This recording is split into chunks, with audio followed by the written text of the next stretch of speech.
Okay, on the schedule for today is physics. Some of you may have already viewed my other videos. Those are calculus videos, so if you continue watching, you are gonna be able to use some of what you learned in the calculus videos with some of what you are going to learn in these physics videos.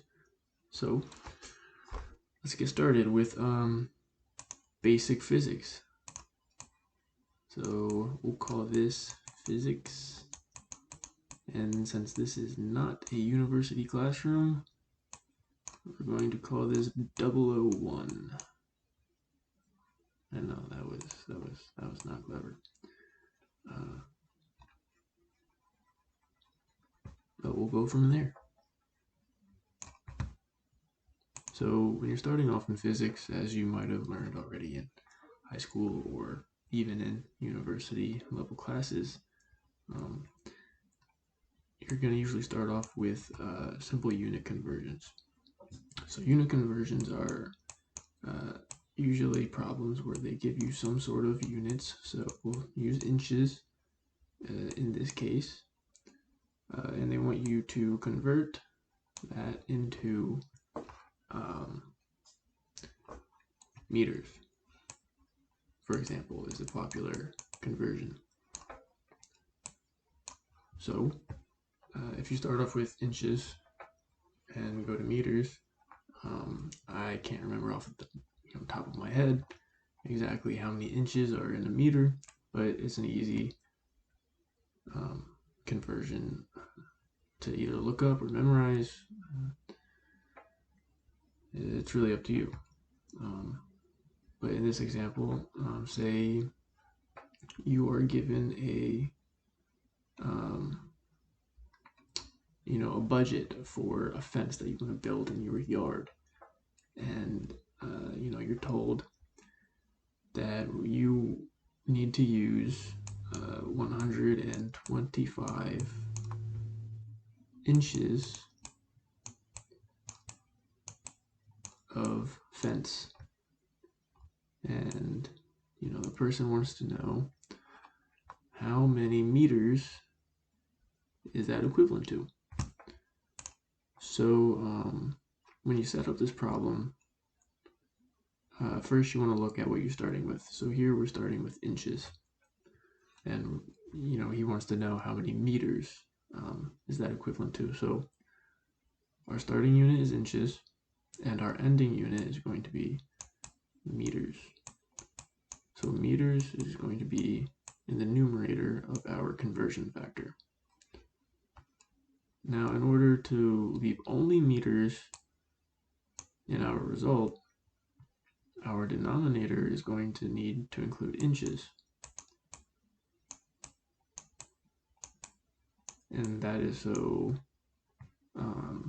the units cancel out and leave just meters on the top of our result.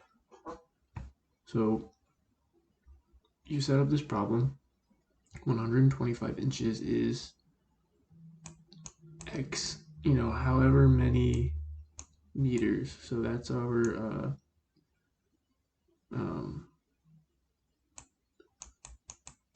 this is our question mark is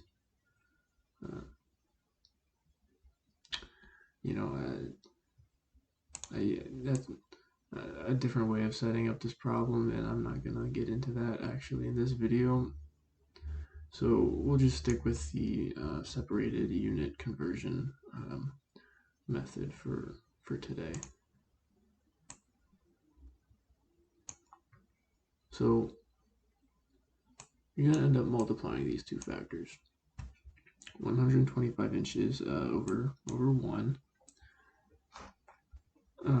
multiplied by whatever this conversion factor is. So in 1 meter,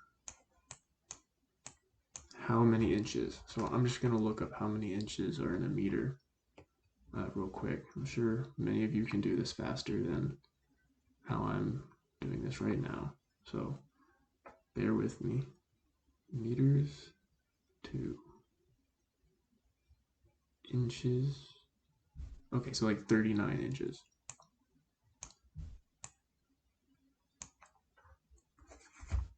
So this is going to give you your result. So this is a typical unit conversion problem, and you'll see this with all kinds of units.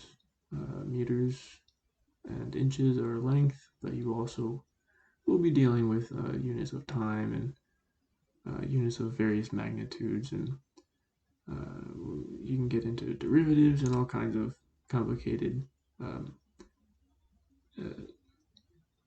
the subjects as far as unit conversions go. So unit conversions are basic introduction. Once you get past that, you're going to need to know about force. And this is something also that you might have already learned, but we're going to review just in case you haven't learned it already. Force is brought to us by this guy, Isaac Newton, and he is pretty much all you're going to hear about as far as force goes.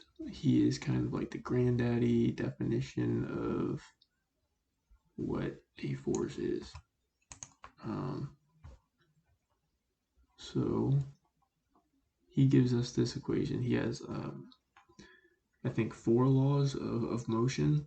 So what this is, when you're studying force, you start with the laws of motion, because that's kind of what a force is it's like movement of some kind.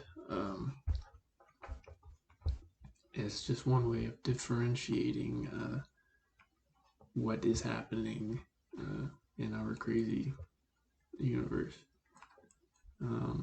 So his first law is going to end up defining our force equals mass times acceleration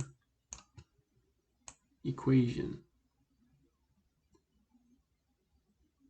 And now this is a vector. Force is a vector, so we put an arrow on top. Acceleration is also a vector, so we put an arrow on top. For those of you who don't know,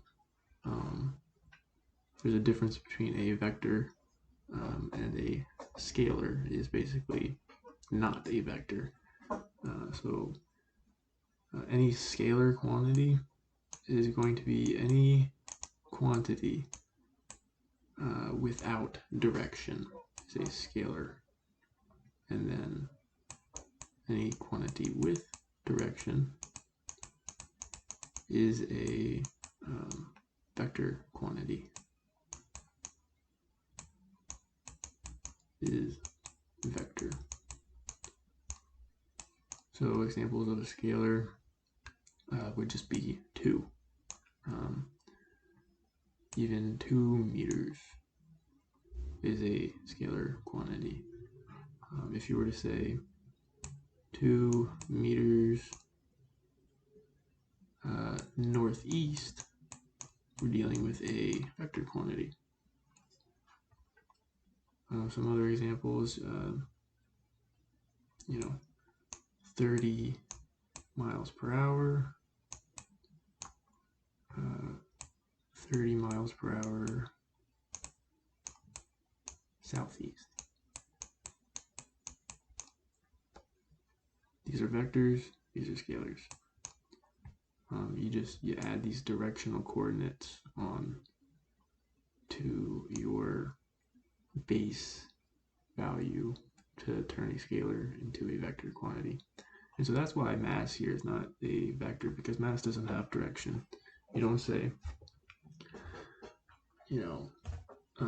this can of mince weighs, or this can of mince has a mass of 1 0.5 grams southeast.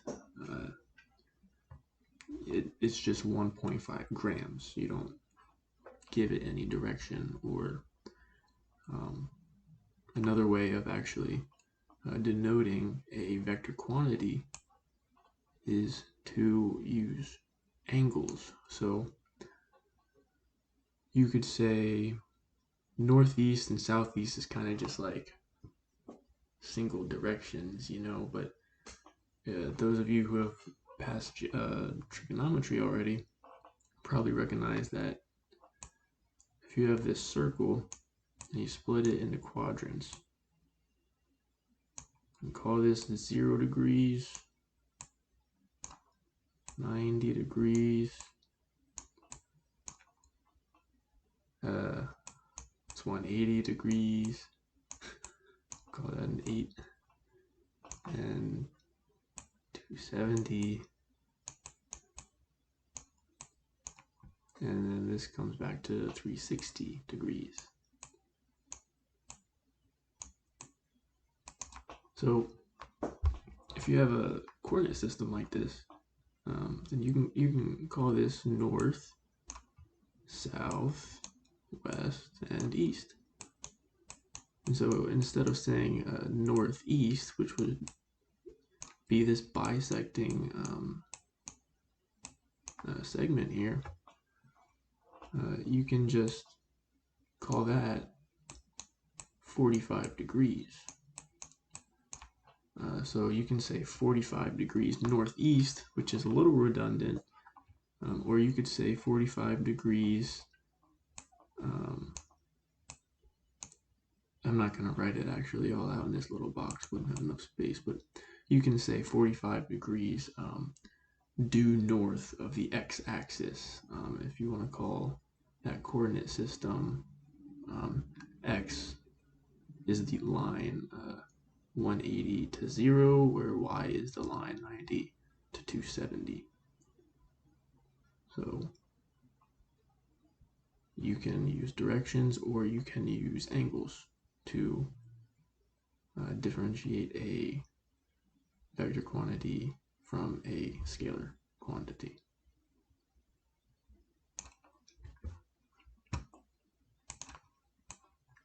Back to force.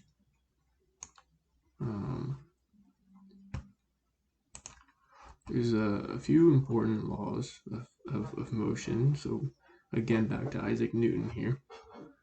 I think I'll get into the laws of motion. So we have this equation is all force is an object's mass times acceleration. So we have a box, and this box has mass 10 kilograms.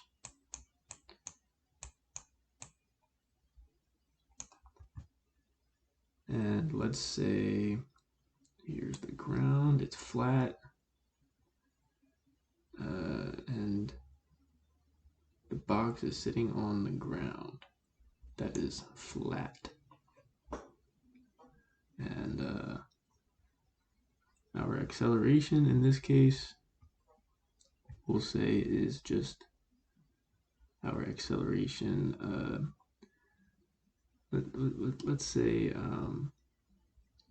is just gravity. Gravity is the world's constant acceleration. Gravity, and that goes down. So this this box here is basically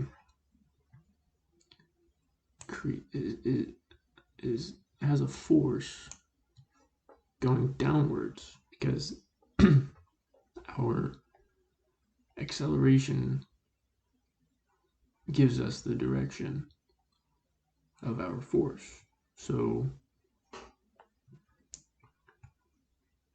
this weight is going to be acting south, or 270 degrees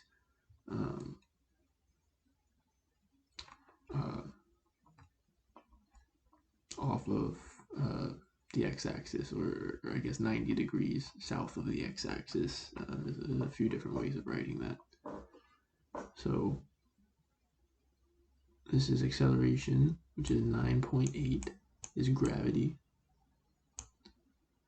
Meters per second squared is our acceleration unit. And so our weight is going to be the force in this case, which is going to be 98 meters. Oh. We'll have to convert the units in the result, and so we have 98 kilogram meters per second squared is our weight.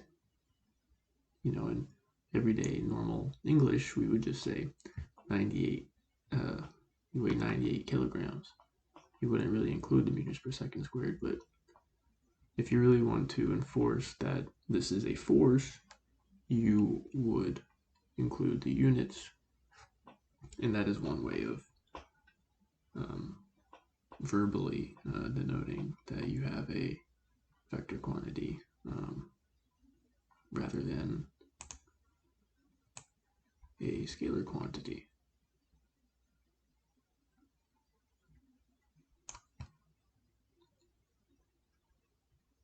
So Newton's first law basically states that if acceleration is 0, so if we ignore gravity, then, so we'll erase gravity, ignore gravity for a second. So his first law is force equals ma.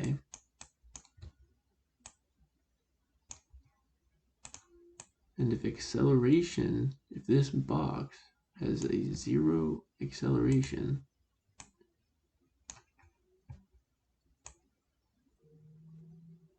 then we can say that there's no force acting on this box, because after you multiply 0 and m, your force is 0. So you would say that this box is in equilibrium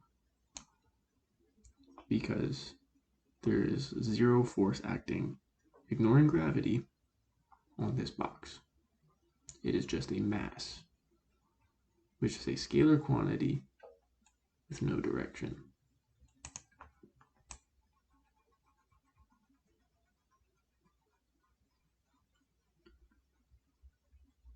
Our second law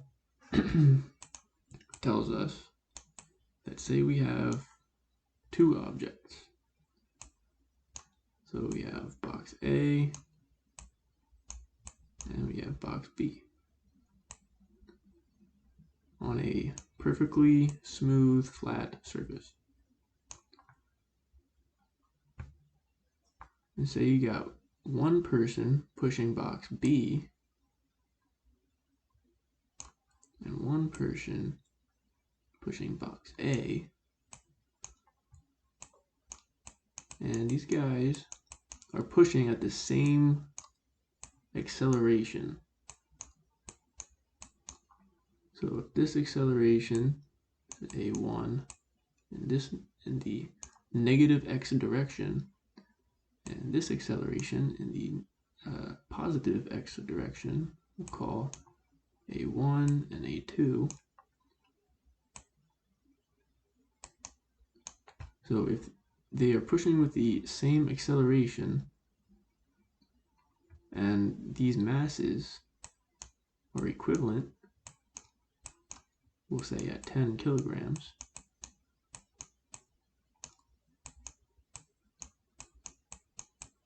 then A and B are not going to move. And that's shown through this equation, F equals ma. We'll do this for box A. F equals 10. Now the second law, remember, says that A1 equals A2. So if A1 equals A2, might as well just make one variable AX. F equals 10 times AX for A. Little arrows. And for B, F equals 10 times AX. Little arrow. The force on this box and the force on this box are equal, and so these boxes will not move. And I ignored gravity in this situation, but let's say we were to include gravity. Even if we include gravity at 9.8, you know, if you think about it, gravity is a force acting on these boxes. It's also acting outside of these boxes. It's acting on the person who's acting on the boxes. But that's all on this perpendicular plane here to our acceleration in question. So if you push these boxes against each other, you know, directly against each other,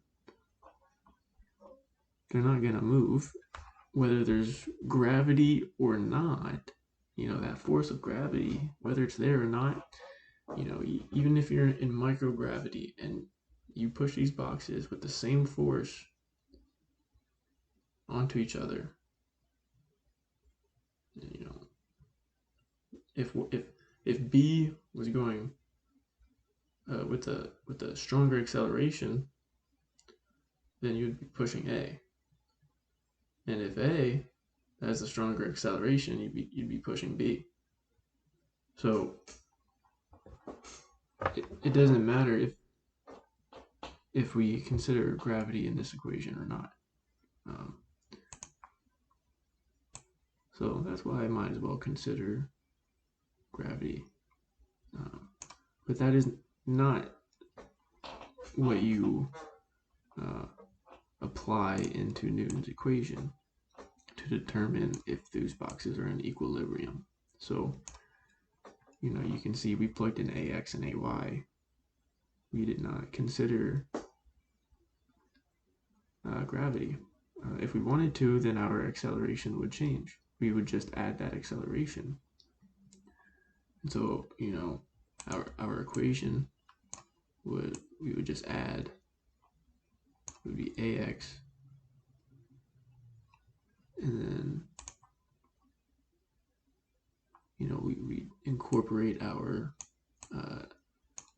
acceleration due to gravity into our total acceleration parameter here, which, as you can see, would not affect whether or not these boxes move to the left or to the right. So that's his second law. Basically, two different forms of equilibrium motion. There's the one form where an object is in equilibrium if no force is acting on it, and then there is the law that says if two objects are given equal and opposite forces, or if two objects are acting on each other with equal and opposite forces, that they are in equilibrium. So that is Newton's second law. And he goes on to talk about a little bit as far as laws of motion. If you do want to dig a little further into the physics behind these situations, but that is I think gonna wrap it up for today. So if you guys have any questions, just comment or send me a message, and don't forget to subscribe. So see ya.